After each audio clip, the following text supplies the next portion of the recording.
வணக்கம் நண்பர்களே. மாலை இந்த மாதிரி ஒரு உணவு உதவி நாங்கள் சந்தித்தது மகிழ்வோடு. இன்றைய இந்த நிகழ்வு யாழ்ப்பாண தமிழ் அகராதி யாழ்ப்பாண அகராதி இந்த நூலினுடைய அறிமுகமும் அதை பற்றிய உரையாடலும் ஏற்கனவே நண்பர் நடராசா ஸ்ரீராமன் அவர்கள் ஏற்கனவே வெவ்வேறு இடங்களிலும் செய்திருக்கின்றார்.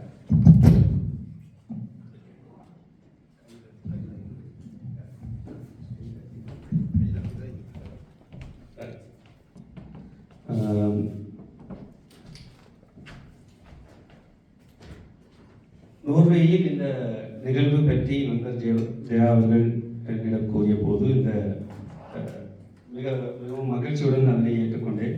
காரணம் இதன் முக்கியத்துவம் என்பது எனக்கு நன்றாகவே தெரியும். யாழ்ப்பாண தமிழ் அகராதி என்பது இதற்கு முன்னர் 1842ஆம் ஆண்டு ஏற்கனவே ஒரு நூல் இது போன்ற ஒரு நூல் வெளிவந்த போதும் இது அவற்றிலிருந்து எந்த அளவு வேறுபட்டது என்பதை பற்றி இதன் பிறகு நடராசிரஞ்சன் அவர்கள் இன்னும் அதிகமாக அவர் உரையாடல் போது எடுத்த அளவு 1 மணி நேரம் அவர் உரையாட இருக்கின்றார்.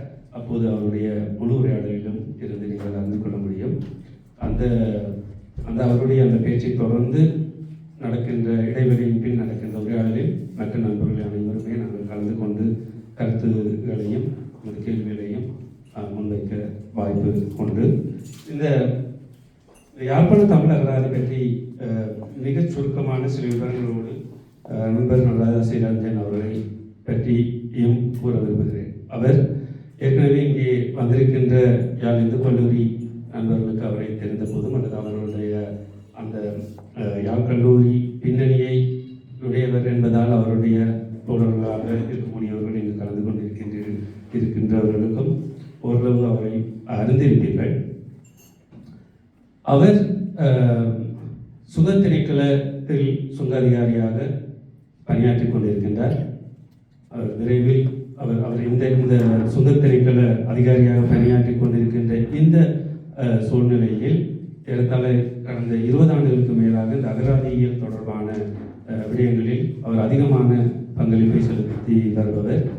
அதுவும் உங்களுக்கு தெரியும், இலங்கையில் இந்த படைப்புத்துறையில் அல்லது எழுத்தாளர்களாக இருக்கிறவர்கள் எவ்வளவு பாவப்பட்டவர்களாக இருக்கின்றார்கள் என்பதை நீங்கள் அறிவீர்கள்.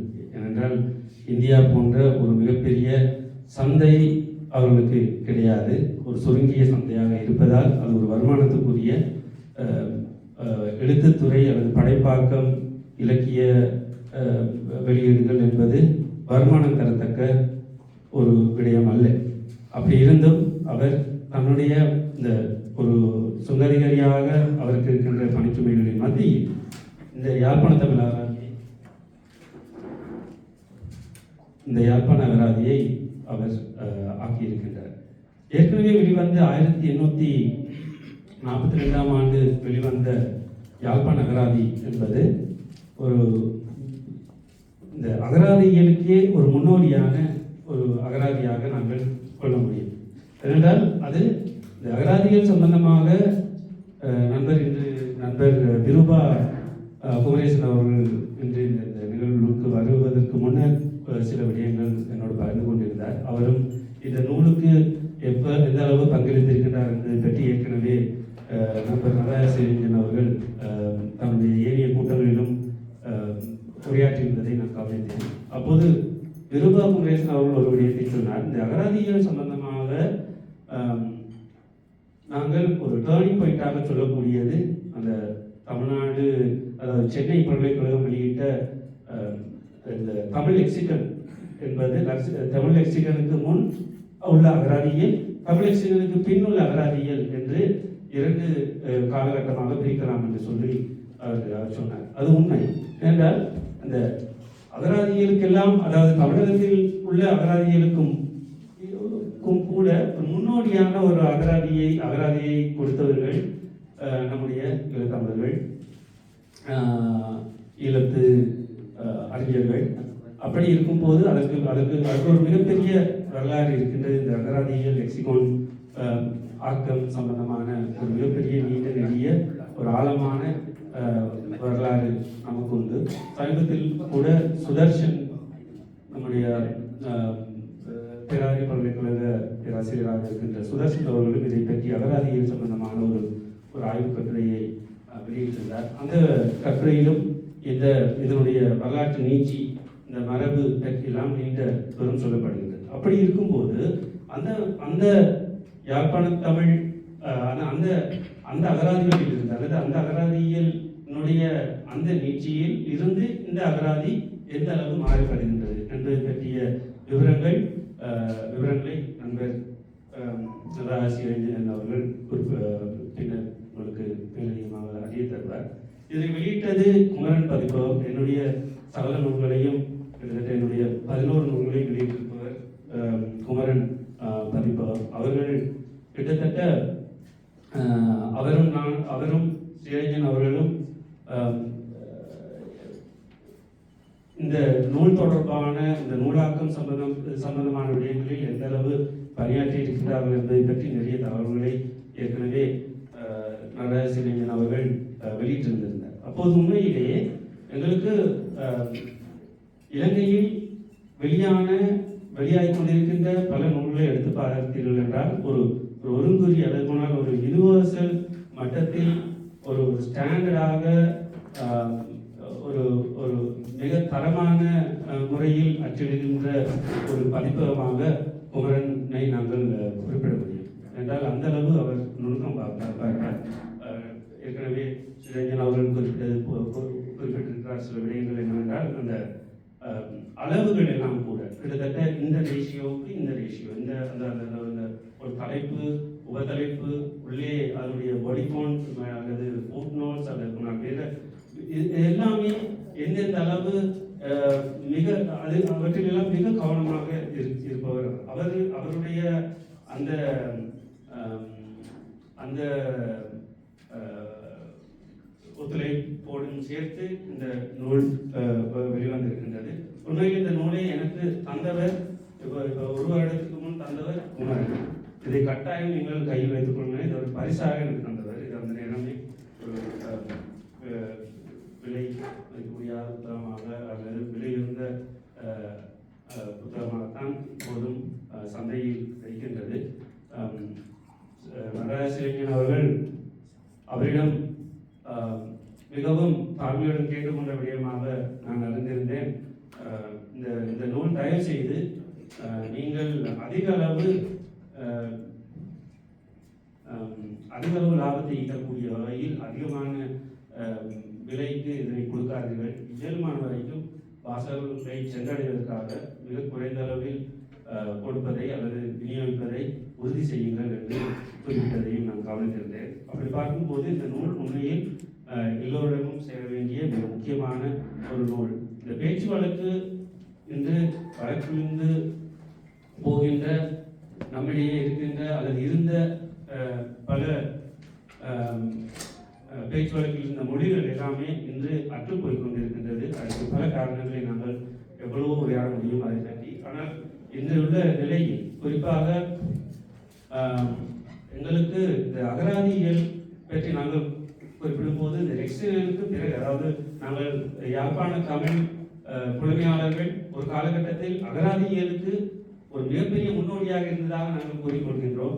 ஆனால் அதன் பிறகு என்ன நடந்தது, அதன் பிறகு அதனுடைய வளர்ச்சி போக்கில் என்ன நடந்தது, இந்த லெக்சிகனுக்கு தமிழ் லெக்சிகனுக்கு முதலும் பின்னும் என்று நாங்கள் குறிப்பிட்ட அந்த காலம் என்பது இந்த பின் தமிழ் லெக்சிகன் சென்னை பல்கலைக்கழகம் வெளியிட்ட அந்த காலப்பகுதிக்கு பின் வந்து அந்த வளர்ச்சியை பார்த்தால் மிகவும் தேர்ந்து கொண்டு போனதை நாங்கள் பார்க்கின்றோம். அந்த அகராதியியலுக்கு என்ன நடந்தது, உண்மையில் இதனை செய்ய வேண்டியது ஒரு சமூகமா அல்லது அதுக்குரிய அரசா? எங்களிடம் ஒரு அரசு இல்லாதது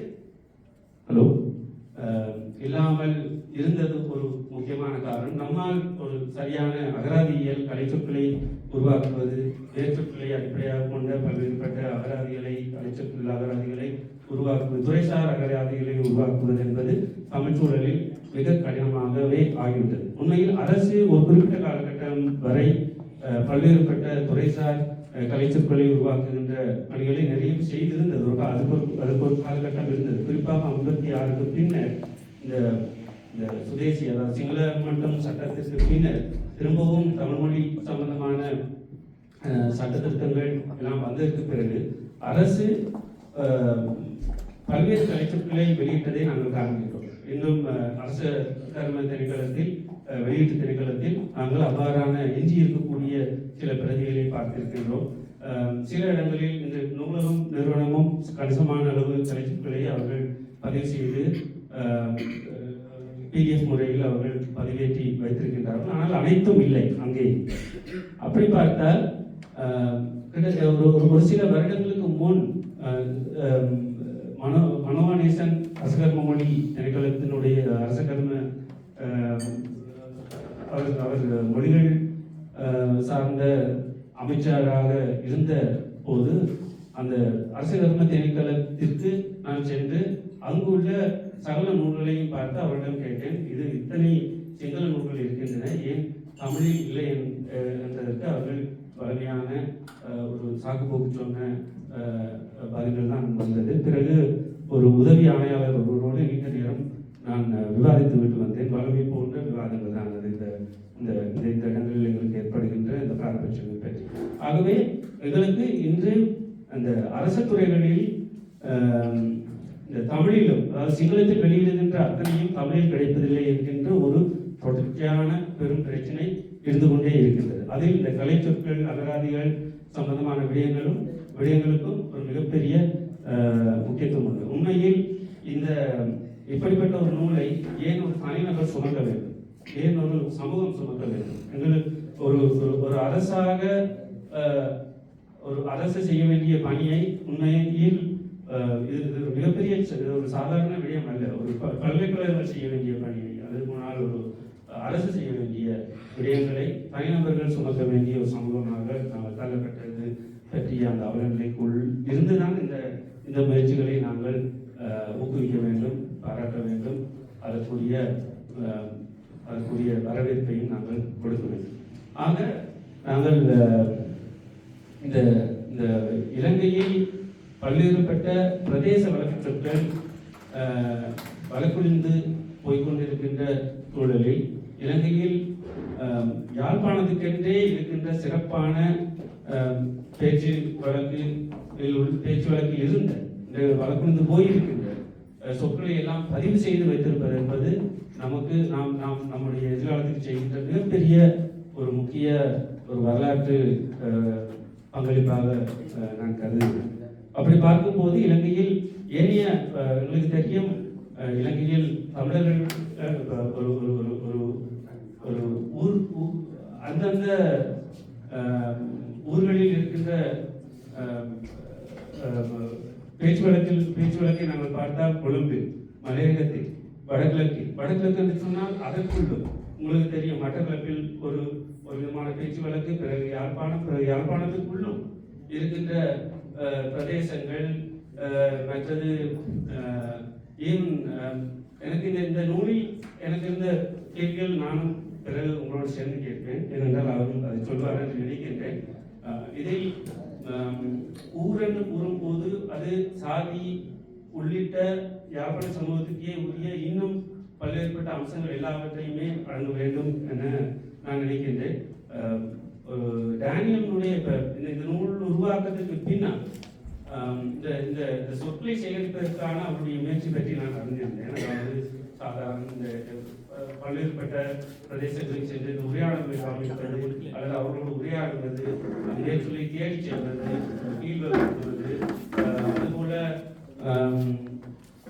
அதுபோல பல யாழ்ப்பாணத்தில் வெளிவந்த பல்வேறுபட்ட இலக்கிய நூல்கள், நாவல், சிறுகதை போன்றவற்றில் இருந்தும் சொற்களை எடுத்து பின் அதனை ஆராய்கின்ற, அதை பதிவு செய்கின்றவற்றையெல்லாம் செய்திருக்கின்றார் என்னும் போது அங்கே இருக்கின்ற யாழ்ப்பாணத்துக்கே உரிய சில சிறப்பான சில பண்பாட்டு அம்சங்களையும் சேர்த்து ஆராய்வதில் இன்னும் சில விடயங்களில் எங்கே குறை இருக்கின்றது என்கின்ற அந்த கேள்வி ஒன்று எனக்கு இருந்தது. குறிப்பாக இப்போ டேனியலினுடைய நாவல்களையும் நண்பர் ரதா சசிரஞ்சன் அவர்கள் ரெஃபர் பண்ணியிருக்கிறார் என்று அவர் கூறியிருந்தார். ஏற்கனவே சில கூட்டங்களில் கவனித்திருக்கிறேன் அவருடைய சில கூட்டங்களில் பேசிய பேச்சு. அப்போது அதில் உள்ள சில சொற்களை சேர்ப்பதில் உள்ள சிக்கல்களை பற்றி மேலோட்டமாக சொல்லிவிட்டு சென்றிருந்தார். நான் நினைக்கிறேன் அதற்குரிய பதில் என்று நமக்கு கிடைக்கும் என்று நான் நம்புகிறேன். அது போலவே இந்த இந்த பேச்சு வழக்கில் இந்த யாழ்ப்பாண பேச்சு வழக்கு சார்ந்தாவது ஏற்கனவே இருந்த இந்த வழக்கிலிருந்து போய்கொண்டிருந்த இந்த சொற்கள் இன்று ஒரு பதிவு செய்வது என்பது இன்று ஏனைய பிரதேசங்களில் சரியாக மட்டக்களப்பில் செய்யப்பட்டிருக்கின்றது. ஏனைய பகுதிகளில் செய்யப்பட்டதாக நான் அறியவில்லை. ஆனால் இப்படியான ஒரு நெருக்கடி மிக்க சூழலில் ஒரு ஒரு ஒரு ஒரு வர்த்தக நோக்கு இல்லாமல் தன்னுடைய உழைப்பை, சக்தியை, நேரத்தை, பணத்தை எல்லாவற்றையும் கொடுத்து இப்படிப்பட்ட ஒரு நூலை நமக்கு ஆக்கி தந்த நண்பர் நடராஜா ஸ்ரீரஞ்சன் அவர்களை உரையாற்ற அழைக்கின்றேன்.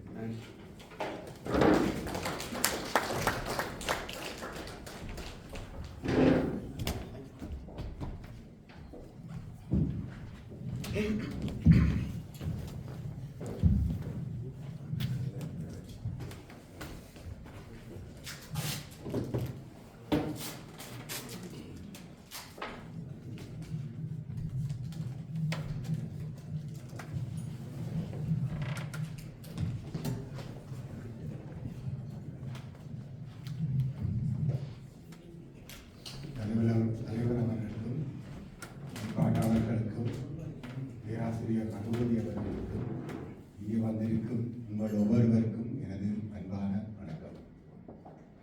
இன்றைய இந்த உரையாடலின் தலைப்பாக நாங்கள் சுவடிப்படுத்தலின் அவசியம் என்று தலைப்பிட்டிருக்கின்றோம். இந்த சுவடிப்படுத்தல் என்ற சொல்லை நாங்கள் பாவித்ததற்கு காரணம் பொதுவாக இந்த ஆவணப்படுத்தல் என்ற சொல்தான் கூடுதலாக அதாவது பயன்பாட்டில் இருக்கின்றது. ஆனால் சுவடிப்படுத்தல் என்ற பொருள்தான் சரியான தமிழ் பதம் என்று கற்றோர் எனக்கு சொல்லியதால் நான் அந்த சொல்லை பயன்படுத்துகிறேன். அதாவது ஆவணம் என்பதற்கு ஒரு வணிகம், அதாவது ஆவணம் என்பதற்கு கடை தெரு அல்லது வியாபார தலங்கள் அமைந்துள்ள இடம் என்ற ஒரு பொருள் இருக்கின்றது. அதே போல் ஆவணம் என்பது ஒரு வணிகம் சார்ந்த ஒரு பட்டிச்சீட்டு அல்லது ஒரு காணி விற்று வாங்கி வார உறுதி போன்றவைதான் ஆவணம். சுவடி என்பதுதான் கூடுதலாக இதற்கு பொருந்தும் என்று சொல்லி, அதனால் சுவடிப்படுத்தலின் அவசியம் என்ற ஒரு தலைப்பிலே பேசுவதற்கு வந்திருக்கிறேன். இதில் ஒரு சிறிய குழப்பம் எனக்கு ஏற்பட்டதா என்று தெரியவில்லை. நான் என்னுடைய இந்த யாழ்ப்பாண தமிழ் அகராதியை கொண்டு அங்கே இலங்கையிலிருந்து வரையிலே ஒரு 20 புத்தகம் கொண்டு வந்த நான் அதை கொண்டு வந்தாலும் நான் என்னுடைய பேச்சை மையப்படுத்த இருப்பது தனியே இந்த யாழ்ப்பாண தமிழ் அகராதி ஆக்கம் கட்டிய விடயங்களை தாண்டி பொதுவாக நம் சமூகத்திலே பொதுவாக சுவடிப்படுத்தலின் அவசியம் பற்றி பொதுவாக பேசும் இடத்தில் தான் நான் வந்திருக்கிறேன். என்றாலும் என்னுடைய அந்த பேச்சு எவ்வளவுக்கு என்னுடைய இந்த அகராதி ஆக்கல் அனுபவத்தின் ஊடாகத்தான் நான் இந்த சுவடிப்படுத்தல் என்ற அந்த துறைக்குள்ளே நுழைகிறேன். ஆகவே அந்த பின்னணியில் தான் என்னுடைய பேச்சு அமைந்திருக்கும். அதில் குறிப்பாக நான் சொல்ல விரும்புவது என்னவென்றால், நான் இந்த 2019ஆம் ஆண்டு இந்த புத்தகத்தை நான் வெளியிட்டது யாழ்ப்பாண பல்கலைக்கழகத்திலே தான் அது முதல் வெளியிடப்பட்டது. அந்த வெளியிடப்படும் போது நான் குறிப்பிட்ட விடயம் அதாவது நான் வணிக முகாமைத்துவம் படித்தவன். எனக்கு பெரிய தமிழ் அறிவு இல்லை, இந்த மொழியியல் அறிவு இல்லை. இதை தாண்டி அகராதியல் என்ற ஒரு துறை இருக்கிறது, லெக்சிகோகிராஃபி என்று சொல்வார்கள். அப்படி ஒரு சொல்லியிருக்கிறது எனக்கு தெரியாது. இருந்தாலும் எனது துறை சார்ந்து நான் ஒரு அகராதியை உருவாக்கி இருக்கிறேன், வணிக சொல் விளக்க அகராதி என்று சொல்லி. அந்த அகராதி ஒரு கலை சொல் அகராதி என்று சொல்லி நாங்கள் சொல்வோம். அந்த அகராதி எனது துறை சார்ந்தது என்ற வகையிலே நான் கொழும்பு பல்கலைக்கழகத்திலே விரிவுரையாளராக இருந்த காலத்திலே எனக்கு ஒரு அகராதி தேவைப்பட்டது. நான் ஒரு அகராதி தேடினேன், கிடைக்கவில்லை. நண்பர் குமரன் போன்றவர்களது உற்சாகத்துடன் நான் அவ்வாறான ஒரு அகராதியை தயாரித்தேன். அதுக்கு பேர் குணநிதி வணிக சொல் விளக்க அகராதி என்பது. குணநிதி என்பது எனது மனைவியின் பேர். அது என்னுடைய துறை சார்ந்த அகராதி. ஆனால் அதுக்கு பிறகு நான் யாழ் பல்கலைக்கழகத்திலே என்னுடைய பட்டப்படிப்பை முடித்துவிட்டு கொழும்புக்கு வந்து விட்டேன். கொழும்பிலே கல்வி கேட்டு பின்னர் பல்கலைக்கழகத்திலும் சுங்கத்தனைக்கிலும் என்று நான் வேலையாட்ட தொடங்கிவிட்ட காலத்தில் நீண்ட காலமாக நான் யாழ்ப்பாணம் போகவில்லை. உங்களுக்கு தெரியும், ஒரு 2002 நான் கொழும்புக்கு வந்து 15 வருஷத்துக்கு பிறகு ஒரு போர் நிறுத்தம் என்று சமாதான காலம் என்று வந்தது. அந்த காலத்தில் நான் ஊருக்கு போகையில் நீண்ட கால இடைவெளிக்கு பிறகு போய் என்னோட ஊருக்கு போகையில் நான் கொழும்புல கனகாலமாக கேட்காத பாதிக்காத பல சொற்களை அந்த போர்வனை கேட்குறேன். அதில் என்னன்னு சொல்லினா அந்த சொற்கள் சிலதை கேட்கல எனக்கு அதற்குரிய அந்த கருத்து சிலது கண்டு விளங்குது, சிலது யோசிச்சு விளங்குது, சிலது மறந்து போன மாதிரி இருக்குது. சில சொற்களை நான் ஒரு 12-13 வருஷமாக கேட்கவே இல்லை காதால். அந்த இடத்துல எனக்கு ஒரு யோசனை வந்தது. ஒரு குறைஞ்ச காலப்பகுதியில் அதுவும் கொழும்புலே நாங்கள் ஓரளவு தமிழ் சுற்றாடலில் நான் இருக்கிற எங்களுக்கே இந்த சொற்கள் மறந்து போகும் என்று சொன்னால் புலம்பெயர்ந்தவர்கள் போன்று நீண்ட காலமாக வெளியே இருப்பவர்களுக்கு இந்த சொற்கள் தெரியாமலே போய்விடும் என்பதால் இதை ஆவணப்படுத்த வேண்டும் என்று சொல்லி எனக்கு ஒரு எண்ணம் வந்தது. ஒருபோதும் நான் இதை செய்வேன் என்று யோசிக்கல. நான் இதை போய் பேராசிரியர் சிவத்தம்பி அவர்களுக்கு சொன்னேன். பேராசிரியர் சிவத்தம்பி அவர்களுக்கு உதவியோடு தான் என்னுடைய அந்த வணிகச்சொல் விளக்க அகராதிக்கு நாங்கள் சில புதிய கலைச்சொற்களை ஆக்கினோம். அதாவது புதிய வணிக அந்த சொற்கள். அந்த வகையிலே அவர்கிட்ட சொல்லி அவரோட சொல்லும் போது அவர் சொன்ன மறுமொழி இது பேராசிரியர் சுசீந்திராஜா தான் செய்ய வேணும். ஆனால் அவர் செய்வாரோ தெரியாது என்று. ஆனால் பேராசிரியர் சுசீந்திராஜாவோட போய் நேரடியாக கதைக்கும் அளவுக்கு எனக்கு துணிச்சல் இல்லை. என்னன்னு சொல்லினால் தமிழுக்கும் எனக்கும் எந்த பெரிய சம்பந்தமும் இல்லை. அதனால் அப்படியே விடுபட்டு போச்சு. என்றாலும் எனக்கு ஒரு எண்ணம் இருந்தது, இப்படியாவது இது வெளியில் கொண்டு வரணும். ஆறாவது செய்தால் நான் அவர்களுக்கு உதவியாக ஏதோ ஒரு வகையிலே நான் உறுதுணையாக இருந்து இந்த இப்படியான ஒரு அகராதியை கொண்டு வர வேண்டும் என்று. அந்த வகையில் நான் அந்த காலத்திலேயே இந்த சொற்களை சேகரிக்க தொடங்கிவிட்டேன். சொற்களை சேகரித்து கொண்டு வந்த காலத்தில் பெருசாக ஒன்றும் நடக்கவில்லை. இவ்வாறு இந்த நேரத்திலே எனது நண்பர் மயூரநாதன் என்ற நண்பர் இருக்கிறார். அவர் சொன்னார், முன்ன போன்றார்கள்லாம் செய்ய வேண்டும் ஒரு குரலுமையாக சொல்லி சொன்னார். குமரனும் சொன்னார், நீ செய்யலாம், முயற்சிக்கலாம் என்று. இந்த 2 பேர்கிட்ட ஊக்கத்தில் தான் நான் இது செய்தேன். நான் பொதுவாக நான் ஒரு வணிக முகாமைத்துவம் படித்தவன். அதாவது வணிகம் என்பதற்கு நாங்கள் சொல்கிற ஒரு இலகுவான வரவிலக்கணம் பூர்த்தி செய்யப்படாத தேவைகளை அடையாளம் கண்டு அவற்றை இலாபகரமாக பூர்த்தி செய்தல் என்பது. பூர்த்தி செய்யப்படாத தேவைகளை அடையாளம் கண்டு அவற்றை இலாபகரமாக பூர்த்தி செய்தல் என்பது வணிகம். என்னை பொறுத்தமட்டில் இது ஒரு பூர்த்தி செய்யப்படாத தேவை. இதை இலாபகரமாக பூர்த்தி செய்ய முடியாது. இலாபகரமாக இல்லாவிட்டால் மிக நஷ்டத்தோடு பூர்த்தி செய்ய வேண்டிய ஒரு செயல். என்றாலும் நான் அந்த செயற்பாட்டில் இறங்கினேன். காரணம், உங்களுக்கு தெரியும், நாங்கள் கல்வி கட்டோர் அல்லோம். நாங்கள் இந்த கல்வி கட்டவர்கள் எல்லாம் கடன் பெற்றோர் என்று சொல்லி ஒரு இது வச்சிருக்கிறோம். எல்லாருக்கும் தெரியும், நாங்கள் பிறந்ததிலிருந்து இலவச கல்வியில் படித்து வந்தார்கள். நான் என்னுடைய அக்காவும் அண்ணாவும் நினைவில் ஆஸ்பத்திரியில் பிறந்தவர். நான் உருவாக்குற ஆஸ்பத்திரியில் கவர்மெண்ட் ஆஸ்பத்திரியில் பிறந்தேன். எனக்கு அது சரியான கவலை. அம்மா அப்பாவோட சரியான கோபம். என்னன்னு சொல்லிச்சுன்னா, அதை 2 பேரையும் நினைவில் கூட நான் கொண்டு போய் ஒரு தர்மாசத்திரியில் வச்சு போட்டேன்.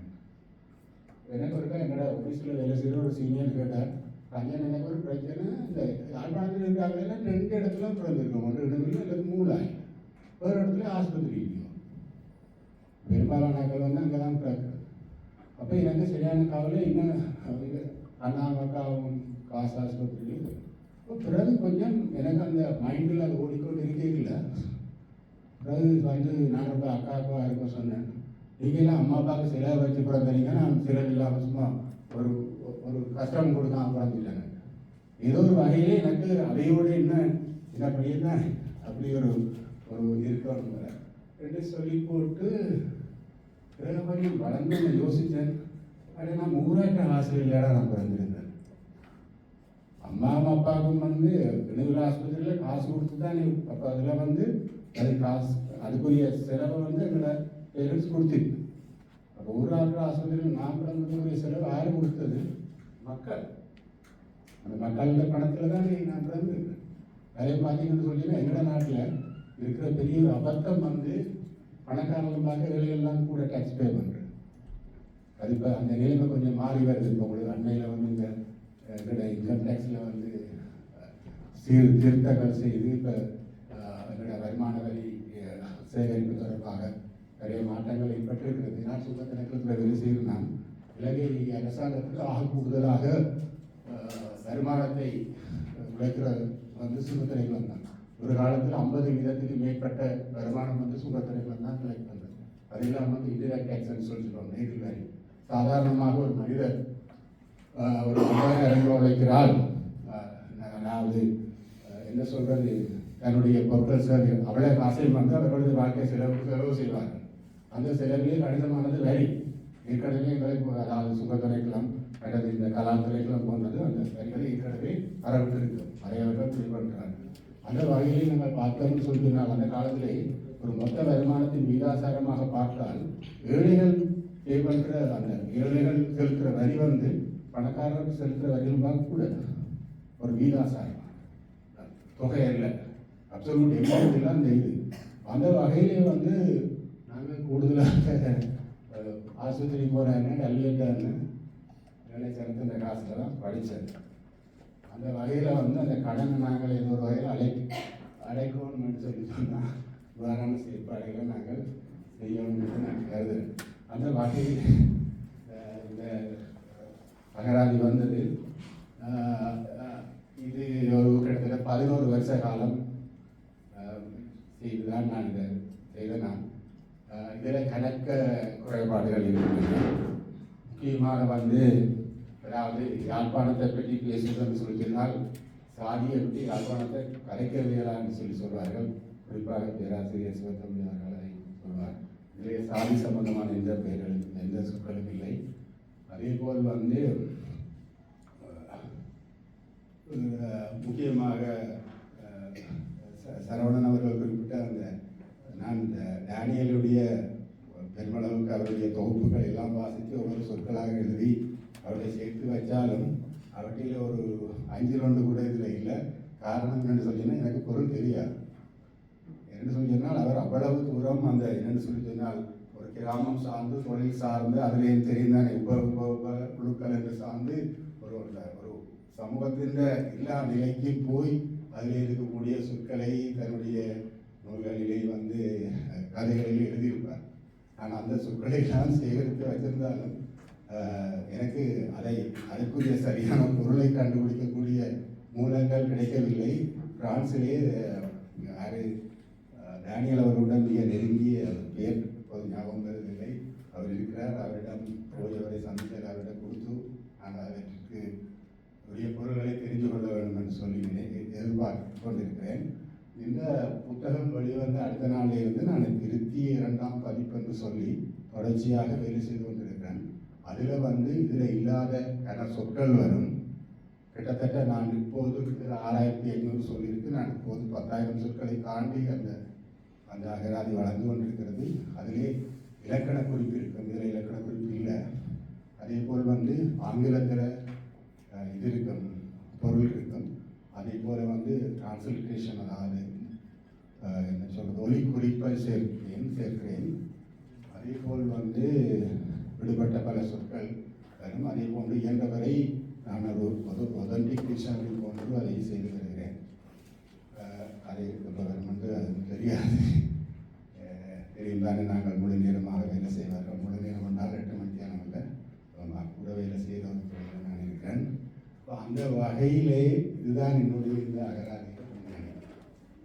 அந்த அகராதி தொழிற்பாட்டில் நான் தொடர்ச்சியாக செய்து கொண்டு இருக்கிறேன். நான் உண்மையிலே வந்து இந்த அகராதி தொழில் இந்த செயல்பாட்டுக்கு இறங்கும் போது என்னை பார்த்து பலர் இதை செய்வார்கள் என்று எதிர்பார்த்தேன். அப்படி ஏதும் நடக்காதபடியாகத்தான் நான் தொடர்ச்சியாக இந்த அகராதி பணியில் இருக்க வேண்டிய நிலையில் தள்ளப்பட்டுள்ளேன். இலங்கையிலே வந்து ஏற்கனவே தலைவர் குறிப்பிட்டது போல் யாழ்ப்பாண தமிழ், மட்டக்களப்பு தமிழ், மலைய தமிழ், முஸ்லீம் வழக்கு, நீர்வளம் இஸ்லாம வழக்கு என்று சொல்லி இருக்கின்றன. சிலர் வன்னி வழக்கு, திருவண்ணாமலை வழக்கு என்று வேண்டும் சொல்லினால் கூடுதலாக நாங்கள் பல்வேறுபட்ட வழக்குகள் இருக்கின்றன. அதிலையும் பார்த்தோம்னு சொல்லி நான் நினைக்கிறேன் யாழ்ப்பாணத்தில் பார்க்க மட்டக்களப்பு வழக்கு கூடுதலான சொற்கள் இருப்பதாக அறிய முடிகின்றது.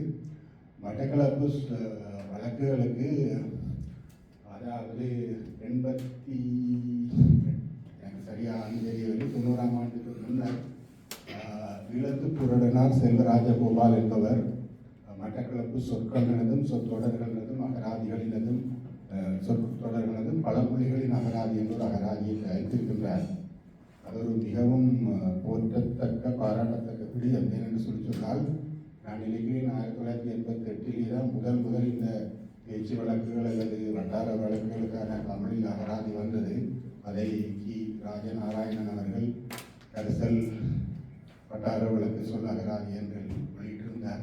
அந்த அகராதி வெளிவந்து ஒரு சில ஆண்டுகளிலே வந்து ஈழத்துப்பூரனார் அவர்கள் மட்டக்களப்பு வழக்குக்கு ஒரு அகராதியை தயாரித்தது என்பது ஒரு பெரிய வரலாற்றிலே முக்கியமான விஷயம். என்றாலும் கூட அது மட்டக்களப்பு பிரதேசத்தில் இருக்கக்கூடிய என்னுடைய அகராதி போன்றுதான். மட்டக்களப்பு பிரதேச வழக்கில் இருக்க எல்லா சொற்களையும் கொண்டது என்று சொல்ல முடியாது. அந்த வகையிலே வந்து மட்டக்களப்புக்கு இன்னும் நான் நினைக்கிறேன் புதிய அகராதிகள் வர வேண்டும் என்று சொல்லி குறிப்பாக வந்து அங்கும் கூட அங்கே முஸ்லீம் வழக்குகள் இருக்கின்றன. அக்கரைப்பட்டு தான் நினைக்கிறேன். அக்கரைப்பட்டு முஸ்லீம் வழக்கு சொல் அகராதி அல்லது சொற்கள் என்று புத்தகங்கள் இருக்கின்றன. என்றாலும் வந்து ஒரு முறையான அகராதி ஆக்கம் என்பது தொடர்ச்சியாக இலங்கையில் எல்லா பிரதேசங்களிலேயும் செய்யப்பட வேண்டும். குறிப்பாக வந்து மிக அவசரமாக செய்யப்பட வேண்டியது நீர்வளம் சிலாபம் என்று நான் நினைக்கிறேன் என்று சொன்னால் அங்கேதான் மிக விரைவிலே அந்த சொற்கள் வழக்கத்திலிருந்து இல்லாமல் போகின்றன. எனக்கு எனது நண்பர் ஒருவர் சிலாபத்தில் இருந்தவர், அவர் இறந்து விட்டார். அவரது துணைவியார் வந்து எங்களது கவர்மெண்ட் ட்ரஸ்ட் என்று சொல்லி அரசு அச்சு திணைக்களத்தில் வேலை செய்தார். நான் அவரது உதவியோடு அவரை அந்த சிலாபம் நீர்வளம் சிலாப அகராதி ஒன்று உருவாக்குவதற்கும் சில முயற்சியில் செய்து கொண்டிருக்கிறேன். அதையெல்லாம் நிரம்ப நாங்கள் அந்த இடங்களுக்கு போய் ஆக்களோடு கதைச்சு சொற்கள் எடுக்க வேணும். கொஞ்சம் பெரிய வேலை. என்னென்னு சொல்லி சொன்னால் காலம் போனால் அந்த அதில் கேட்டு போகிறதுக்கு அதாவது இந்த நூல்களிலேயும் அந்த சொற்கள் இருக்காது. அதே போல் வந்து அந்த பேசுபவர்கள் தெரிந்தவர்களுமே இல்லாமல் போயிடுவார்கள். அவ்வாறு வந்து நாங்கள் இந்த சுவடிப்படுத்தல் என்று கதைக்கும் போது முக்கியமாக எங்களுக்கு இருக்கிற விஷயம் வந்து எவ்வளவு கெதியாக செய்கிறாமோ செய்யணும். அதான் அந்த இதில் இருக்கிற சவால். நாங்கள் விட்டோம் என்று சொல்லி சொன்னால் உதாரணத்துக்கு ஒவ்வொரு மனிதரும் சமூகத்தில் இருக்கக்கூடிய ஒவ்வொரு வயோதிபரும் இறக்கும்போது அவரோடு இவ்வளவோ விடயங்கள் இறந்து போகின்றன. அண்மையிலே வந்து எனது நண்பர் ஒருவரின் தகப்பன் மன்னாரில் இருந்தார். அவரை பற்றி குறிப்பிடும்போது சொன்னார்கள், அவர் இந்த கூத்து அதாவது நாட்டுக்கூத்துக்கு வந்து அந்த இதுகளை வந்து ஏதோ ஒரு கோட்டில் ஒரு குறிப்பில் எழுதுவார்களாம். ஷார்ட் ஹேண்ட் டைப்பிங் செய்கிற மாதிரி. அப்போ அதை வந்து வாசிக்கக்கூடிய அவர் அதை வாசிக்கக்கூடியவர் அல்லது அதை இன்டர்பிரேட் பண்ணக்கூடியவர் என்று சொல்லி சொன்னார். இவ்வாறு பல விடயங்கள் வந்து தெரிந்தவர்கள் வந்து அல்லது பல சொற்களை உதாரணத்துக்கு வந்து நான் இந்த சொற்கள் இந்த அகராதி செய்யும் போது மெட்ராஸ் லெக்சிக்கன் அதாவது சென்னை பல்கலைக்கழக பேரகராதியில் ஏ என்று குறிப்பிடப்பட்டு பல சொற்கள் இருக்கின்றன. அந்த சொற்களை லிஸ்ட் பண்ணி பல சொற்களுக்கு அதில் பொருள் இருக்கு. ஆனால் அந்த பொருளை வந்து நான் ஃபீல்டில் போய் வெரிஃபை பண்ணணும்னு பார்த்தா கணவருக்கு தெரியாது. நான் பல ஒரு சில வயதானவர்களை போய் அந்த சொற்களை காட்டி இந்த சொற்களுக்கு தெரியுமான்னு கேட்டிருக்கேன். மிக ஒரு சில சொற்களை மட்டும்தான் அவர்கள் தங்களுக்கு தெரியும் என்று சொல்லி அந்த பொருளை குறிப்பிட்டார்கள். நான் என்ன சொல்லுகிறேன் என்று சொல்லி சொன்னால் வந்து இந்த பல சொற்கள் எங்கள் வழக்கில் இருந்து வழக்கிழந்து போகின்றன. அதை தெரிந்தவர்கள் அறிந்தவர்கள் தெரியாதவர்கள் இருக்கின்றார்கள். ஆகவே நாங்கள் காலம் பிந்த எங்களால் பல சொற்களை இழக்க வேண்டி வந்துடும். இல்லாட்டி சும்மா சொல்ல மட்டும் எழுதி போட்டு சரியான குறிப்புகளோ இதுகளோ போட முடியாத ஒரு சூழ்நிலை ஏற்பட்டுவிடும். அந்த வகையிலேயே இந்த அகராதி சார்ந்து அகராதியாக்கம் சார்ந்து நாங்கள் நிரம்ப செய்வதற்கு இருக்கின்றன. அத்துடன் நாங்களுடைய உரையிலே தனியே இந்த அகராதி என்பதற்கு அப்பாற்பட்டு நாங்கள் பல்வேறுபட்ட வகையிலே இந்த சுவடியாக்கம் சுவடிப்படுத்தல் என்பதை செய்ய வேண்டும் என்பதை குறிப்பிடுவது என்னுடைய இந்த உரையின் முக்கிய நோக்கமாக இருக்கின்றது.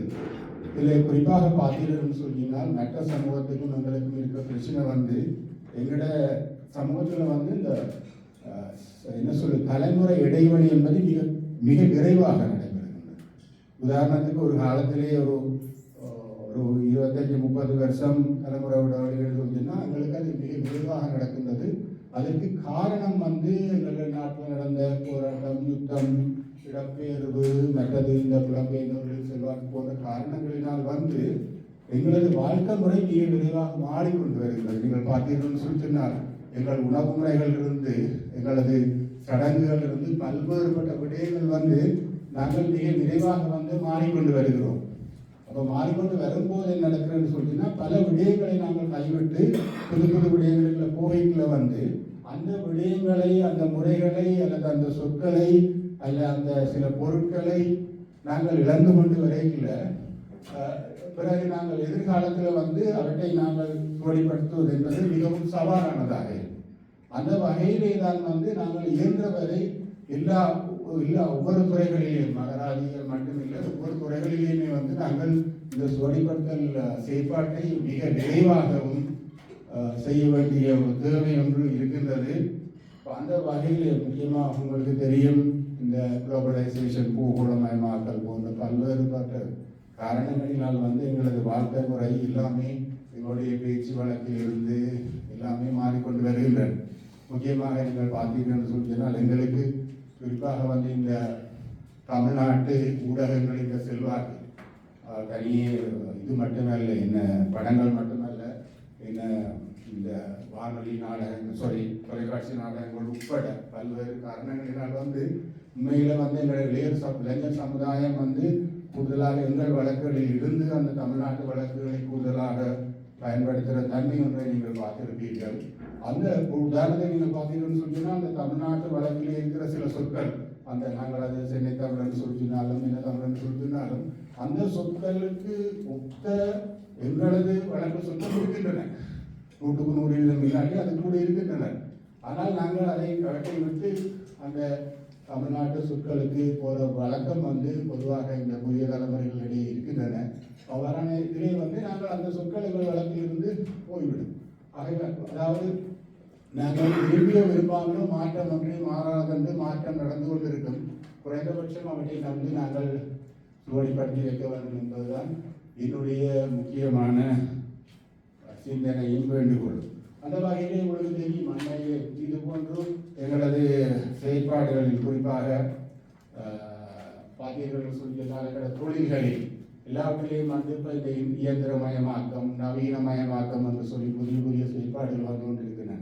ஒரு சிறிய உதாரணம் இந்த நெல் வெட்டுற இயந்திரம், இந்த பெடி ஹார்வெஸ்டர் மிஷின் ஒரு நான் நினைக்கிறேன் 10 வருஷம் கூட இருக்காது.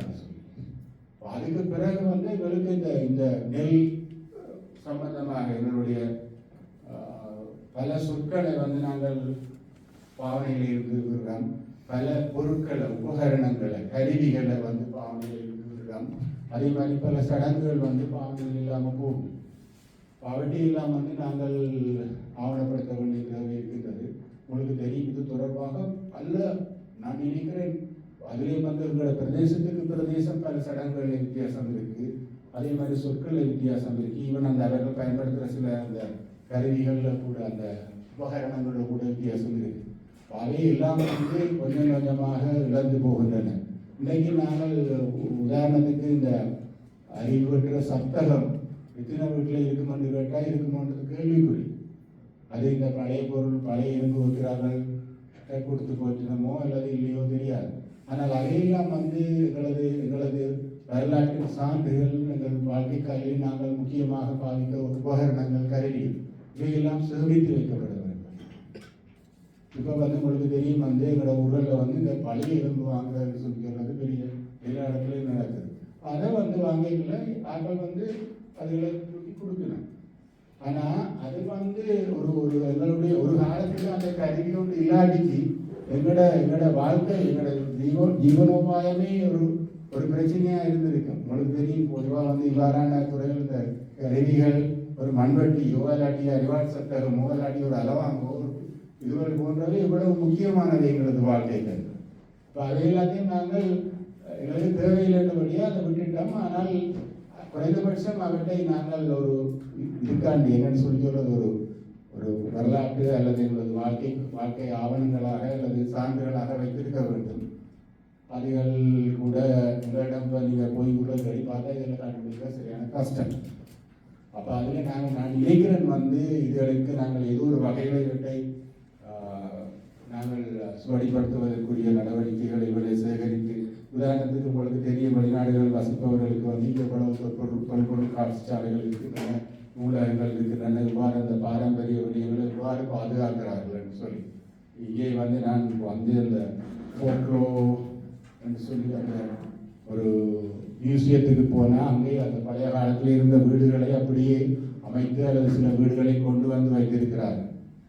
இப்போ என்ன நடக்கிறேன்னு சொல்லிட்டோம்னா எங்கள் நாட்டில் இருக்கிற அந்த பாரம்பரிய வீடு இடித்து போட்டு நாங்கள் வந்து இந்த டைல் போட்டு வீடு கட்டுறன்றது அந்த ஆசையில் அந்த எங்களோட பாரம்பரிய வீடுகள் எல்லாம் இப்போது காண்றதுக்கே கஷ்டமாக இருக்குது. குறைந்தபட்சம் நான் கேட்குற கேள்வி, அந்த வீடுகளை இடிக்க முதல் 7 மணி ஒரு வீடியோ இருந்தாலும் எடுத்து வைக்க வேண்டும், இல்லாட்டி ஒரு ஃபோட்டோ இருந்தாலும் எடுத்து வைக்க வேண்டும். பெரும்பாலும் வந்து நாங்கள் புதுசாக வந்து இந்த வீடுகளை அடித்து கட்டுறதை விட்டுட்டு அந்த வீட்டை வந்து நாங்கள் அந்த எங்களுடைய பழைய பாணியில் இப்படி நாங்கள் செப்பனிடலாம், புதிய முறையில் அதை அமைக்கலாம் என்பதை பற்றி சிந்திக்க வேண்டும். என்னன்னு சொன்னீங்கன்னா எங்களுக்கு ஒரு அடையாளம் இருக்கு. உங்களுக்கு தெரியும் வந்து வெளிநாடுகளிலே வந்து சில இடத்துக்கு போனால் இந்த நாடு, இந்த இடம் வந்து இந்த நகரம் வந்து கூட அடையாளப்படுத்தக்கூடிய முறையில் அன்றைக்கு சில கட்டடக்கலைகள் இருக்கின்றன. சில நேரம் சில அந்த அடையாளங்கள் இந்த வர்ணம் பூசுறது தொடக்கம் எல்லா விஷயத்துலையும் ஒரு அவர்களுக்கு ஒரு தனித்தன்மை இருக்கின்றன. ஆகவே வந்து எங்களுக்கு இருக்கிற தனித்தன்மைகளை வந்து நாங்கள் விட்டு எங்கேயோ பார்த்த வீட்டை கட்டுற என்று சொல்லி பெருமளவுக்கு வந்து நாங்கள் கட்டுகிறோம். உங்களுக்கு தெரியுமே, ஒரு காலத்தில் வந்து எங்கள் வாழ்க்கையிலே வேலி என்பது மிக முக்கியமானது. வேலி என்பது இப்போ வேலி இடிச்சு வெளியில் இருந்து கூட நாங்கள் மதில் கட்டுறோம். அதை கட்ட வேணாம்னு சொல்லிடாது. குறைந்தபட்சம் நான் சொல்லி என்னோட வேலியில் வந்து எத்தனை மரம் நன்றது, அதில் எத்தனை தெரியும் வேலி பொருளாதாரம்னு சொல்லியே எங்களுக்கு இருக்கு. எங்களோட வாழ்க்கை தேவைக்கு, உணவு தேவைக்கு கன விஷயங்கள் வேலியிலிருந்தே வரும். இந்த வாத நிவாரணி என்ற ஒரு மரம், வாதநாராயணின்னு சொல்றாங்க. அந்த மரத்தை இப்போ ஒரு வழியை காணவே கிடைக்குது. சரியான அறிவு அந்த முந்தைய வேலிகளில் எவ்வளவு முருங்கை மரம் இருக்கிறது, குறிஞ்சா மரம், கனக மரங்கள் இருக்கிறது. இப்போ கிராமங்கள் எல்லாம் அதுகள் எல்லாம் இல்லாமல் போகுது. முக்கியமாக வந்து எங்களுடைய வேலி இல்லாமல் மதில் கட்டினா உங்களுக்கு தெரியும், சூடு ஹீட்டர். அதே மாதிரி இப்போ நிலங்களுக்கு வந்து நாங்கள் முத்தத்திலேயே வந்து கல் பாதிக்கிறோம். கல் பாதிச்சா இந்த தண்ணி கிட்டத்தட்ட சில தண்ணியெல்லாம் ஓடி போகும். எங்கள்கிட்ட சரியான வடிவமைப்பு முறை இல்லை. அப்போ இதில் என்னன்னு சொல்லி சொன்னால் நாங்கள் ஒரு நாகரிகம் மாடர்ன் என்று நினைச்சு கொண்டு என்ன மதில் கட்டுறதும் வேற வெளிநாடுகளில் இருக்கிற வீடுகள் மாதிரி வீடுகள் கட்டுறதும் தான் எங்களோட முன்னேற்றம் என்று நாங்கள் கருதுகிறது இவ்வளோ தூரம் சரியென்று எனக்கு தெரியவில்லை. குறைந்தபட்சம் வந்து நாங்கள் சில வெற்றி என்றால் உதாரணத்தில் நீங்கள் பார்த்தீங்கன்னு சொல்லிங்கன்னா நான்சார் வீடு போன்ற பல எங்களது பாரம்பரிய நான்சார் வீடு கூட எங்களது பாரம்பரியம் இல்லை. நான் இருக்கிறது மலையா பாரம்பரியம் என்று. ஆனால் மலையா, மலேசியா, சிங்கப்பூர் போன்ற நாடுகளிலே தொழிலாற்றியதால் வந்து எங்கள் பிரதேசங்களில் ரொம்ப நாட்சார் வீடுகள் இருக்கின்றன. அவற்றை கூட சிலர் அண்மையில எங்கள் ஊரில் வந்து நல்ல நாட்சார் வீடு இருந்தது, அதை எடுத்துக்கொண்டு சாதாரணமான வீடுகள் இருக்கிறார். அந்த நாட்சார் வீட்டை ஒரு சரியான முறையில் அப்படியே அது புனரமைத்து அதை செய்திருந்தால் அந்த வீட்டுக்கு அதனுடைய பெருமதி நான் நினைக்கிறேன் மார்க்கெட் வெளியில் இத்தனை மடங்கு போயிருக்கும். ஆனால் சில ஆட்களுக்கு அது விளங்குது இல்லை.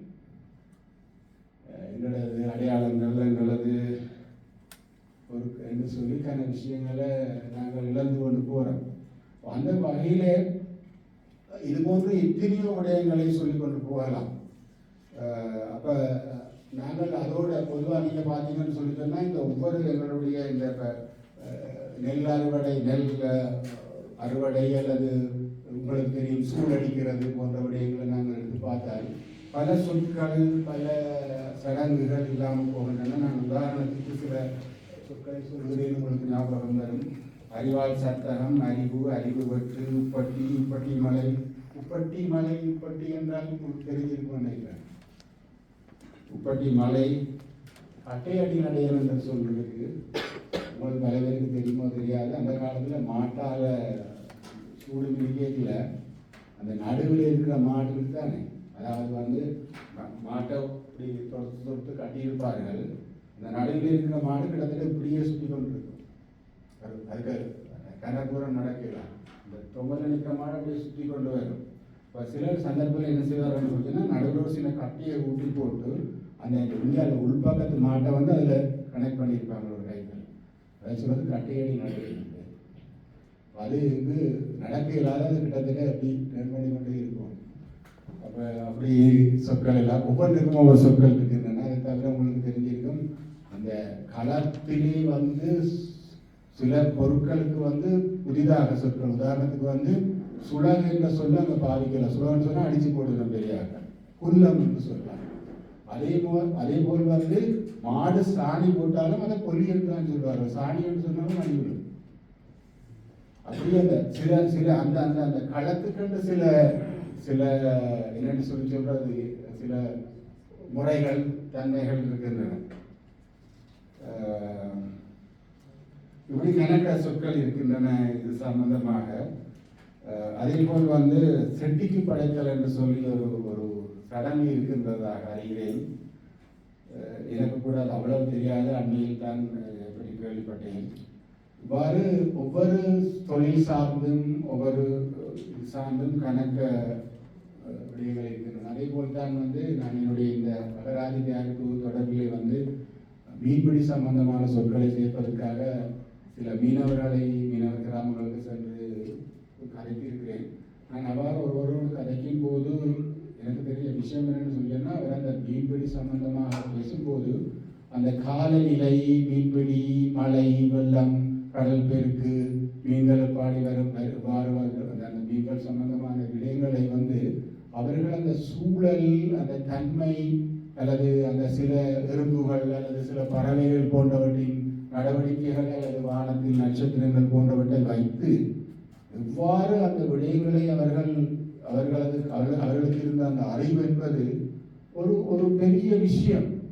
நாங்கள் தனியே இந்த சொற்களை ஆவணப்படுத்துவது போல அல்லது வெளிப்படுத்துவது போல் அந்த அறிவு என்பது ஒரு பெரிய அறிவு.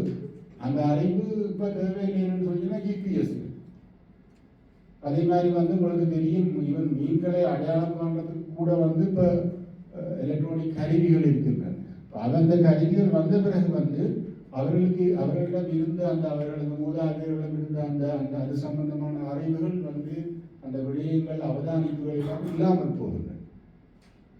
அதை நாங்கள் ஒன்றும் செய்யலாம். நீங்க பழையபடிதான் செய்யும்போது ஜிபிஎஸ் யூஸ் பண்ணணும்னு நாங்கள் சொல்லலாம். நாங்கள் அவ்வாறான விடயங்களை தனியாக சொற்களாக மட்டுமல்ல, அதை எவ்வாறு அவர்கள் அவதானித்தார்கள், எவ்வாறு அந்த விடயத்தை ஊழித்துக் கொண்டார்கள், அல்லது அந்த குருவியோ எறும்போ அதனுடைய செயற்பாடு எப்படி இருக்கும் என்பது எல்லாம் அதெல்லாம் பெரிய அறிவியல். அந்த அறிவியல்களை நாங்கள் சோடிப்படுத்த வேண்டும் என்பது முக்கியம். அதெல்லாம் இன்னும் கொஞ்ச காலம் போனால் ஒரு காலம் செய்யலாம். இப்படி எவ்வளவோ விடயங்கள் இந்த மாற்றத்தினால் கைவிடப்படுகின்றன அல்லது மறக்கப்படுகின்றன. அவற்றை நாங்கள் கட்டாயம் செய்ய வேண்டும்.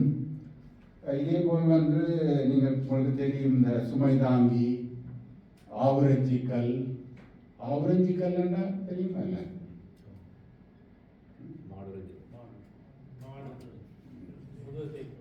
முதுகு தேய்க்கிறதுக்கு யாராவது இந்த வெளிநாட்டில் இருக்கிறார்கள் அதுக்கு சமமான ஒரு அமைப்பு இந்த நாடுகளில் இருக்கா? மிருகங்களுக்கு இப்படியான அதுகளுக்கு வார ஒரு பிரச்சனை இருக்கிறது. உண்மைக்கு அவ்வாறான விஷயங்கள் நான் இந்த ஆவரஞ்சிக்கல்லை பற்றி கதைகள்ல அவர் சொன்னார், நம்ம ரஞ்சன் முடிஞ்சா ஏதோ ஒரு இங்கிலீஷ்ல வந்து ஒரு ஆர்டிக்கலா எழுதுங்கோ, இவங்க மேல்நாட்டுக்காரர்களுக்கு தெரியணும் வந்து நாங்கள் மாடு ரஞ்சனத்துக்கும் ஒரு அமைப்பு ஏற்பட்டு கொடுத்த ஒரு சம்பவம், நாங்கள் ஒரு பெரிய மேம்பட்ட சம்பவம் வந்து அவங்க அறைக்கு தெரியாமல் சொல்லி சொன்னார். என்னென்னு சொல்லி சொன்னால் உங்களுக்கு தெரியும் வந்து இந்த நாகரிகம் என்று சொல்லியிருக்கின்றது. நாகரிகம் என்ற சொல்லுக்கு சரியான கருத்து என்று பார்த்தால் நான் நினைக்கிறேன் சிவிலைசேஷன் என்பதுதான் நாகரிகத்தினுடைய ஆங்கில பதம். ஆனால் நாங்கள் சில பேர் அந்த மாடர்ன் ஃபேஷன் போன்றவற்றுக்கு வந்து நாகரிகம் வந்து பொருள் கொள்கிறோம். உங்களுக்கு தெரியும் வந்து நாங்கள் மனித வரலாற்றிலே இந்த பெரிய முக்கியமான நாகரிகத்தின் வளர்ச்சியோ அல்லது மனித நாகரிகம் என்று படிக்கும்போது முக்கியமாக சொல்வது வந்து இந்த நெருப்பை கண்டுபிடிச்சது வந்து ஒரு முக்கியமான ஒரு மைல்கல். அதே போல் வந்து சில்லை கண்டுபிடித்தது. அதுக்கப்புறம் அதுக்கு பிறகு கைத்தொழில் புரட்சி, அதுக்கு பிறகு நாங்கள் இன்ஃபர்மேஷன் ஏஜ் அப்படி இப்படின்னு எனக்கு வாரம். இது சம்பந்தமாக வந்து நான் அண்மையில் எங்கேயோ பார்த்த விஷயம் வந்து மார்க்ரெட் மீட் என்றொரு மனிதவியலாளர், மானுடவியலாளர். அந்த மானுடவியலாளர் அவ வந்து பிள்ளைகளுக்கு படித்து கொண்டிருக்க ஒரு பிள்ளை இருக்குது, மேடம் நீங்கள் வந்து எங்களுடைய இந்த மனித நாகரிக வளர்ச்சியில முக்கியமான ஒரு விஷயம் வந்து இதை குறிப்பிடுவீங்க. அதுக்காக ஒரு விஷயத்த சொல்றாங்கன்னு சொல்லி சொன்னா, ஒரு அகழ்வாராய்ச்சியிலே வந்து ஒரு மனித உடம்பு ஒன்றை எடுக்கிறார்கள்.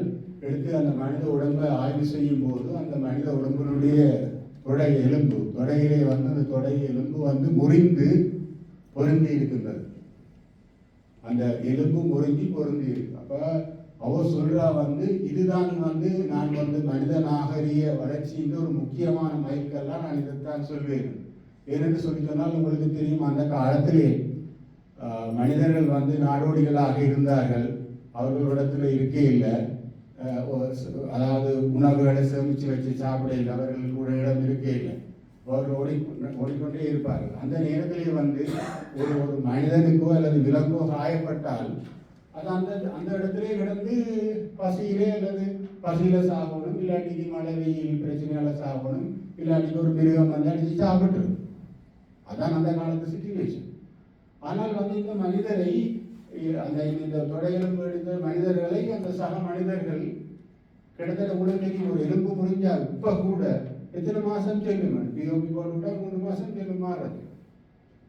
அப்ப அந்த காலத்துல அதே முக்கியமா தொடை எலும்பு, கையெலும்போ சின்ன எலும்போ இல்லை, அந்த தொடை எலும்பு முறிஞ்சு அது குணமாகும் அளவுக்கு வந்து அந்த அவர் வந்து சக மனிதர்களால் வந்து பராமரிக்கப்பட்டிருக்கிறார்.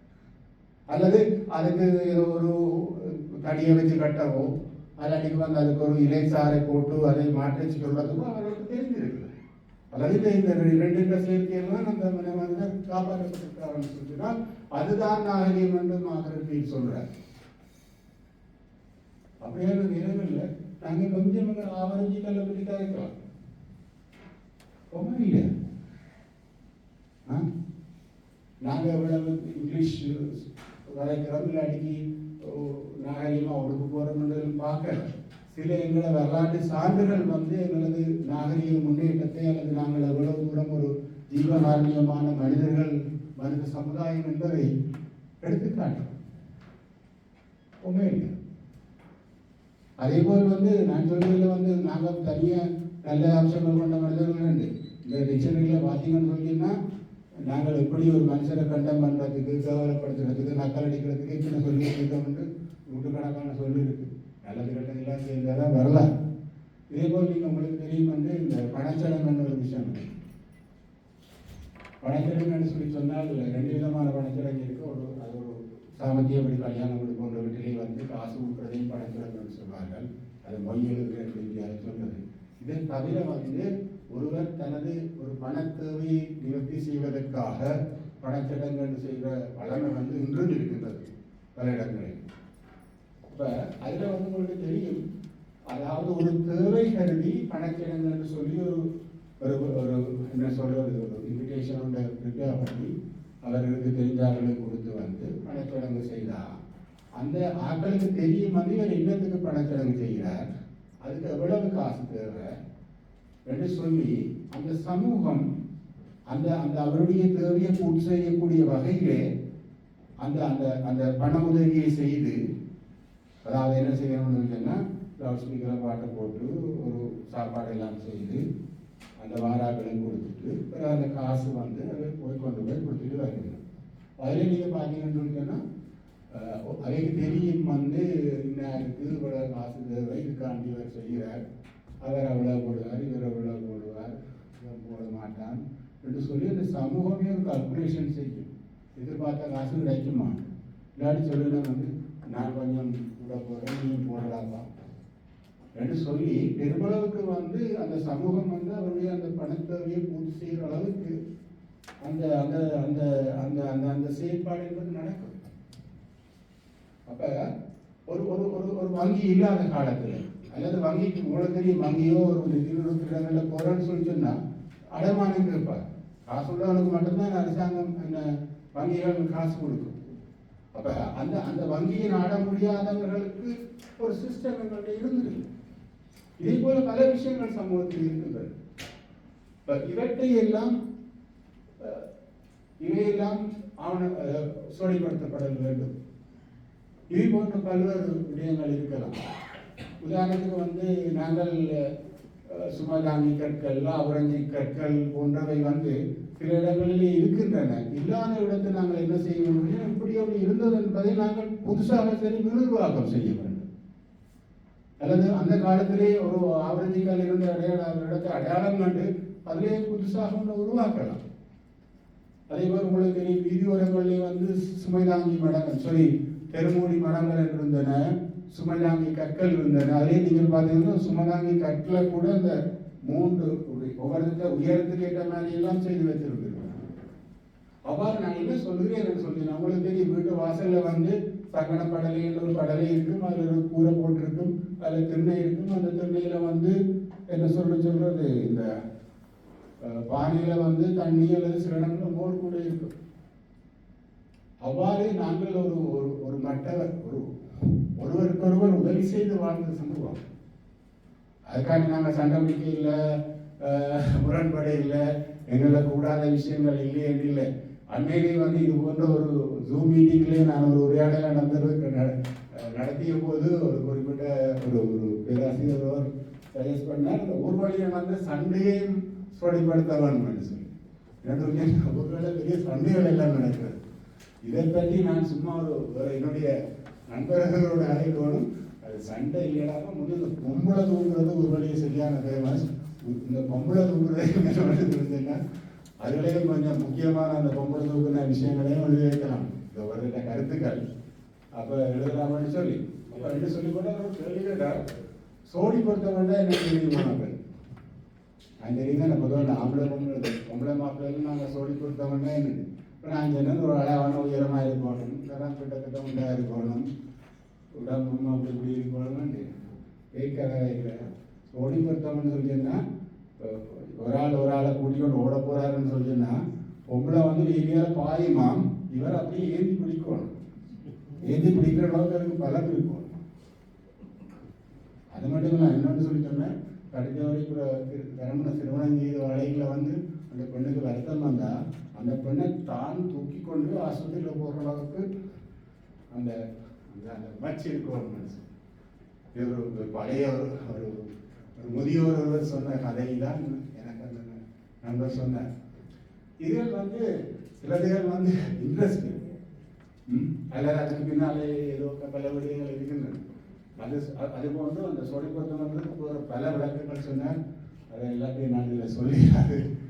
அப்போ நான் என்ன சொல்கிறேன் சொன்னா, இப்படி நல்லதும் கெட்டதும் என்னென்று சொல்றது ரசனையானதும் கவலையானதும் என்று சொல்லி பல்வேறுபட்ட விடயங்கள் கொண்ட பல்வேறு விஷயங்களை வந்து நாங்கள் ஆவணப்படுத்த வேண்டும், சோடிப்படுத்த வேண்டும்.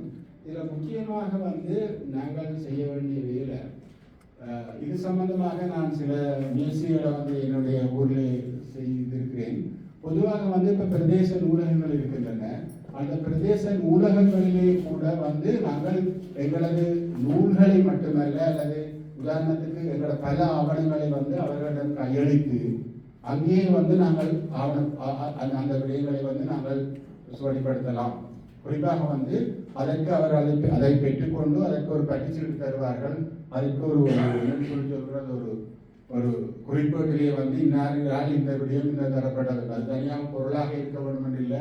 பழைய காலத்து எந்த விஷயம் என்றாலும் ஒரு கல்யாண அழைப்புதலாக கூட இருக்கலாம், இல்லாட்டி பழைய சில புகைப்படங்களாக இருக்கலாம்.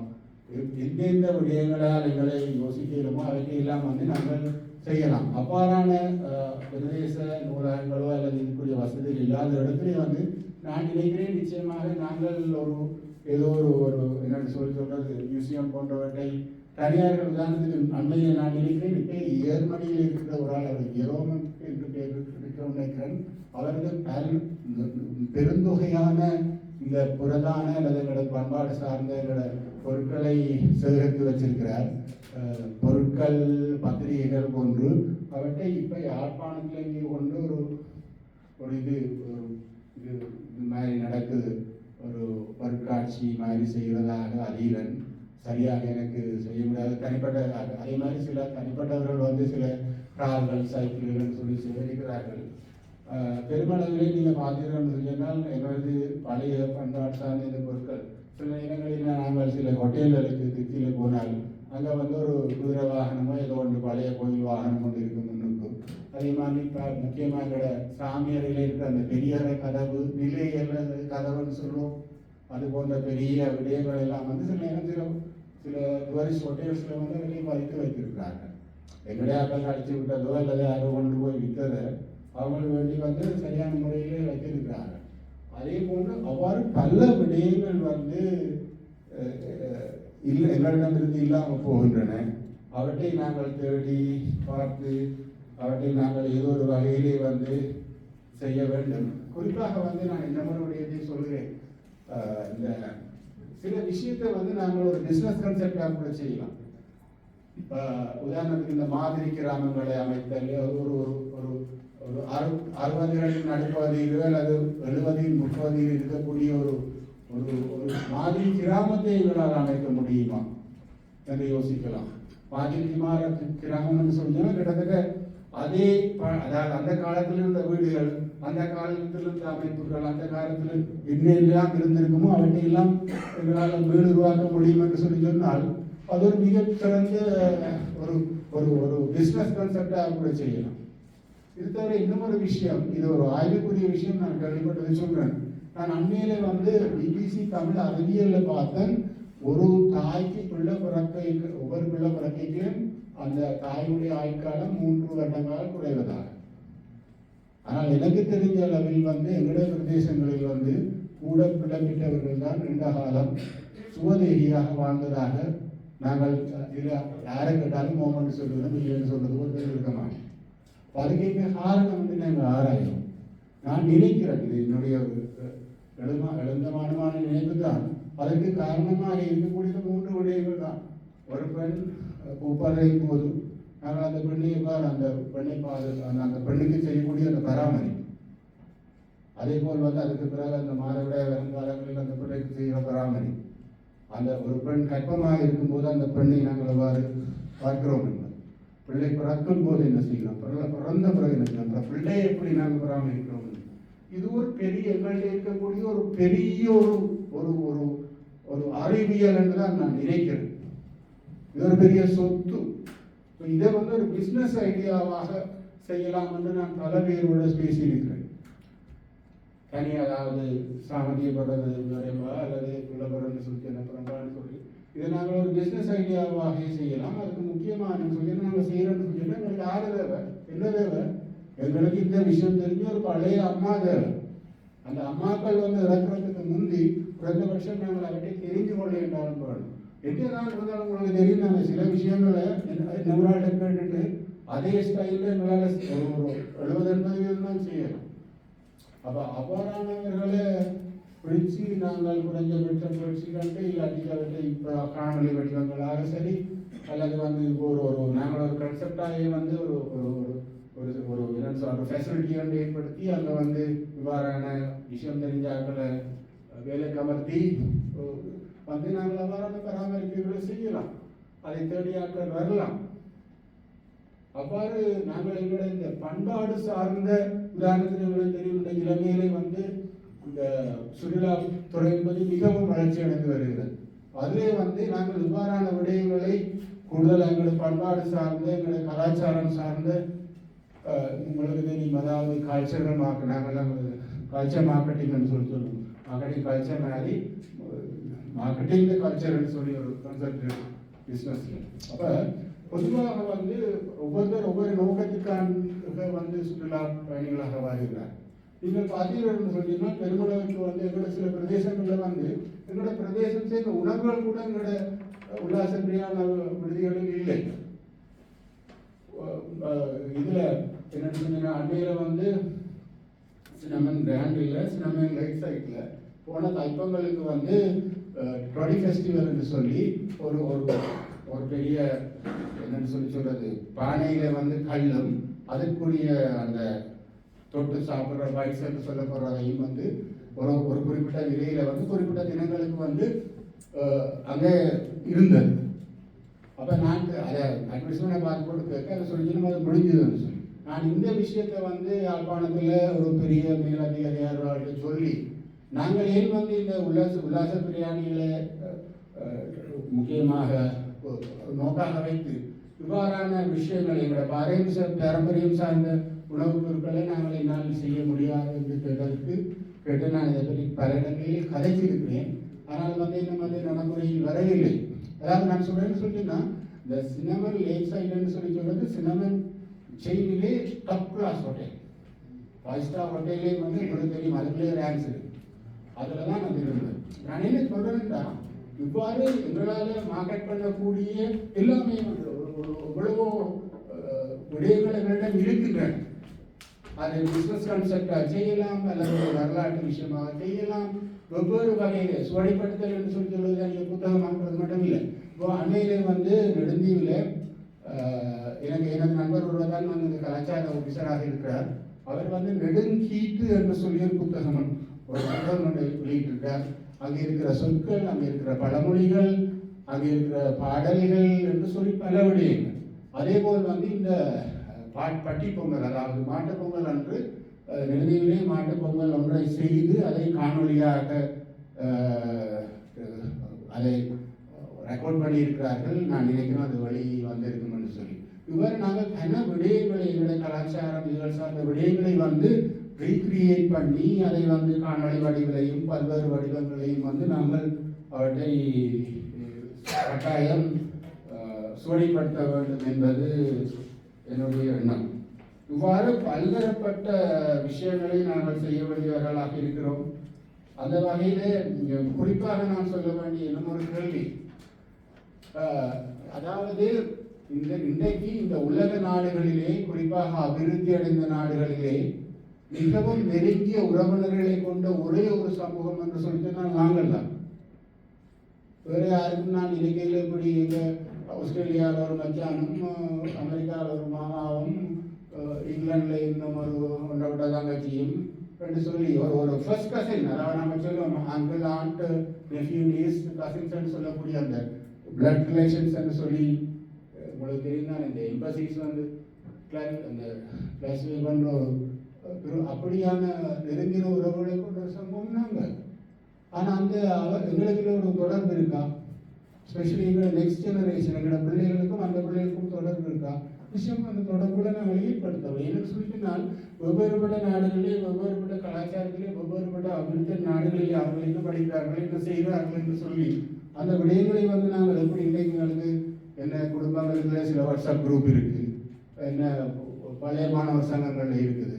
அந்த பழைய மாணவர் சங்கங்களில் அந்த குடும்ப குரூப் இருக்கிற மாதிரி அது அடுத்த ஜெனரேஷன் அதுக்கு ஒரு குரூப்பங்களால் ஏற்படுத்த முடிஞ்சு அவர்களும் வந்து தங்களுடைய நாடு கலாச்சாரம் கல்வி போன்ற விஷயங்களை எங்கள் மற்றவர்களுடன் கலந்து கொள்வார்கள் சொல்லி சொன்னால் நிச்சயமாக வந்து அவர்களது கல்வி மற்றும் வாழ்க்கை மேம்பாட்டிற்கு வந்து பல பாசிட்டிவான நல்ல விஷயங்களை இருக்கலாம்னு நாங்கள் கேட்டுக்கொள்ளலாம். அதே போல் முக்கியமாக வந்து எங்களோட நாட்டில் இருக்கிறவர்களோட தொடர்பு கொள்ள வேணும். அப்பதான் வந்து இங்கே இந்த வெளிநாட்டு வாழ்க்கை உதாரணத்துக்கு பெருசா எனக்கு இருக்கிற பெரிய பிரச்சனை, எங்களோட நாட்டில் இருக்கிறாங்க இந்த வெளிநாட்டு வாழ்க்கை பற்றி சரியான புரிதல் இல்லை. அவர்கள் வெளிநாட்டை பற்றி ஒரு கனவில் இருக்கிறார். நாங்கள் ஊரை பற்றிய கனவில் இங்கே இருக்கிறவர்கள் இங்கே இருக்கிறீர்கள். அப்போ இதுல வந்து அந்த அந்த அந்த சரியான அந்த அந்த என்னன்னு சொல்லி சொன்னால் அந்த அந்த அந்த தொடர்பாடல் கம்யூனிகேஷன் நடக்கையில் என்று நான் நினைக்கிறேன். அப்போ அந்த வகையிலே பல்வேறுபட்ட விஷயங்கள், உதாரணத்துக்கு வந்து உதாரணத்துக்கு இன்றைக்கு நான் நல்லா இருக்கிறேன்னு சொல்லிடுறேன், ஆறு காரணம், நான் மட்டுமாக காரணம், எந்த பெற்ற ஒரு காரணம் ஆசிரியர் தானே இருக்கிறார். எனக்கு வந்து அப்பாண்ட பரம்பரையில் அஞ்சு பரம்பரைன்னு பேர் தெரியும். அப்பாண்ட அப்பா வகையில், அப்பாண்ட அம்மாண்ட பேர் மட்டும் தெரியும், அதனால தெரியும். அம்மம்மாண்ட பேர் வந்து பெரிய கஷ்டப்பட்டு எனக்கு இந்த அந்த ரெட்டிக்கு என்ன விவசாயி செய்கிறதுக்கு அதுக்கும் சில நேரம் ஃபோனில் எழுதி வச்சு போட்டு ஐயர் கேட்டால் ஃபோனை பார்த்துட்டு சொல்கிறேன். எங்களுக்கு அப்பா வழியில் பரம்பரை தெரியாது, அம்மா வழியில் தெரியாது. ஆனால் அந்த அந்த அந்த மனிதர்களுடைய உழைப்பும் அந்த அந்த மனிதர்களுடைய அந்த இதால்தான் வந்து நாங்கள் இன்றைக்கு தெரிய இருக்கிறோம். உதாரணத்துக்கு நான் கன விஷயம் சொல்கிறது, நான் யூனிவர்சிட்டியில் ஃபைனான்சியல் மேனேஜ்மெண்ட் படிக்கிறேன். ஆனால் எங்கள் அம்மாண்ட அப்பாவுக்கு தெரிஞ்ச ஃபைனான்சியல் மேனேஜ்மெண்ட்டில் 1000 ரூபாய் எனக்கு தெரியாது. எனக்கு தெரியுமா, நான் எங்கள் வாழ்க்கையில் பயன்படுத்தியெல்லாம் அந்த மனுஷனுக்கு ஃபைனான்சியல் மேனேஜ்மெண்ட் ஒரு சப்ஜெக்ட் இருக்குன்னு தெரியாது, எனக்கு தெரியாது. ஆனால் ஒரு மிகவும் சிறந்த முறையிலேயே ஒரு கெட்டிக்காரன முறையிலேயே வந்து தங்கள் வாழ்க்கையை வந்து வாழ்ந்து பொருள் ஈட்டி தங்கள் பிள்ளைகளை படிப்பித்து பல முறைகளிலே வந்து வல்லவராக்கி வழியால் தான் நாங்கள் இன்றைக்கு நிற்கிறோம். நான் நினைக்கிறேன் வந்து என்னிலும் பார்க்க என் அப்பா அம்மாண்ட பங்களிப்பு கூட என்னுடைய வளர்ச்சி. அதே மாதிரி தான் நான் சொன்ன மாதிரி இலவச பள்ளியில் படித்து சமூகத்தின் பங்களிப்பு